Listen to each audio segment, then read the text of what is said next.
Hi friends, இப்போ பண்ணுற service யாருக்குன்னு பார்த்தீங்கன்னா வேறு யாரும் இல்லை, எனக்கு தான். ரொம்ப நாளாக பியர்டு திக்காக வச்சுருக்குன்றதால லைட்டாக மீடியமாக ஃபேட் மாதிரி பண்ணிக்கலாம் அப்படின்னு சொல்லிட்டு ஒரு ஐடியாவில் பண்ணோம். ஏன் நான் ஃபேடு எனக்கு சூஸ் பண்ணுறேன்னா, ஒரு சைடு பேட்சாக இருக்கும், ஒரு சைடு நல்லா திக்காக இருக்கும். ஸோ மேட்ச் பண்ணுறதுக்கு ஒரே வழி ஃபேடு தான். அதுவும் 0.5 0 அந்த மாதிரி டைப்பில் பண்ணால் தான் கொஞ்சம் ஸ்கின்னு கூட மேட்ச் ஆகும். அதேமாதிரி பியர்டும் கொஞ்சம் இருக்கா மாதிரி எடுத்து காட்டும்.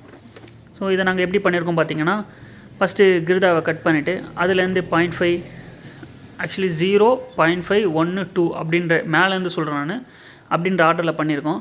அதே மாதிரி கீழேயும் பார்த்தீங்கன்னா ஷேப் எடுத்துகிட்டு பிளேடில் க்ளீன் பண்ணிவிட்டு மீசையில் ரிலேட்டட் எக்ஸஸ் எல்லாமே எடுத்துகிட்டு ஸோ ஃபைனல் அவுட்புட் எப்படி வந்துருக்கிறத பாருங்கள். இப்படி தான் பண்ணோம் நாங்கள் இது பியர்டை. ஹேர் கட்லாம் எதுவும் பண்ணல. ஸோ பியர்ட் மட்டும் லைட்டாக பண்ணிவிட்டு ஷேவிங் லோஷன் போட்டு அதனால தான் முகம் அப்படி வச்சுருக்கேன். எப்பவுமே பிளேட் யூஸ் பண்ணிங்கன்னா கொஞ்சம் ஆஃப்டர் ஷேவ் மாதிரி யூஸ் பண்ணுங்கள். சில ஸ்கின்னுக்கு செட் ஆகும், சில ஸ்கின்னுக்கு செட் ஆகாது.